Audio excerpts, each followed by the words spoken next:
D'origine néerlandaise, Josefina vit à Laurière en Haute-Vienne depuis 30 ans. Il y a 2 ans, elle a été opérée d'un cancer du sein.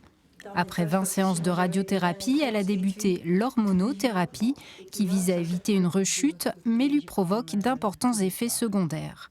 Ça, c'est contre les douleurs. Ça, c'est le tramadol. Oui. Et si j'ai besoin, je peux prendre un paracétamol avec. Surtout quand ça me fait beaucoup mal. Depuis que j'ai commencé, presque le même jour, c'est commencé. Ça n'arrêtera plus après. Des grosses bouffées de chaleur. Oh, énormément. C'est vraiment changé ma vie. J'ai fatiguée. Marcher, que j'aime, j'adore faire ça, mais je ne peux pas trop long. Travailler ici pour nettoyer, je ne peux pas parce que je ne peux presque pas utiliser quand c'est forcé. Le seul que j'ai gardé, c'est l'optimisme.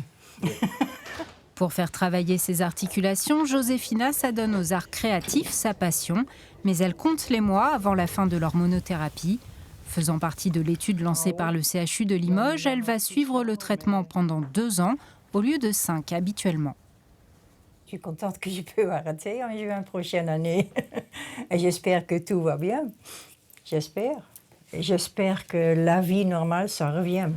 Tous les 6 mois, elle se rend à sa consultation de contrôle au CHU.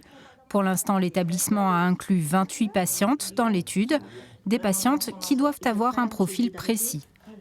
On préfère proposer cette étude à des patientes qui sont déjà ménopausées. Tout ce qui est en désescalade de traitement, on le fait plutôt chez des patientes chez qui on s'assure au maximum sur les critères d'avoir le plus faible risque de rechute possible. Il ne faut pas qu'il y ait de ganglion, par exemple, qui ait déjà été atteint.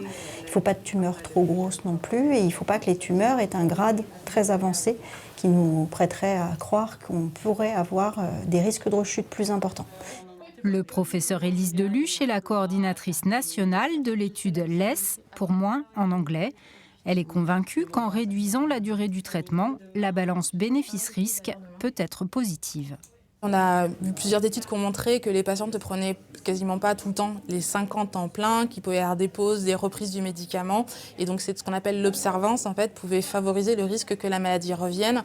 Donc on essaye d'optimiser la durée de prise du médicament, parce qu'on sait qu'il y a des effets secondaires et que les patientes, parfois, elles ont besoin aussi de faire des pauses sous hormonothérapie, mais en se disant, si c'est entre guillemets que 2 ans, je peux accepter. Lancée début 2023, l'étude compte pour l'instant 214 patientes dans une 50aine de centres en France.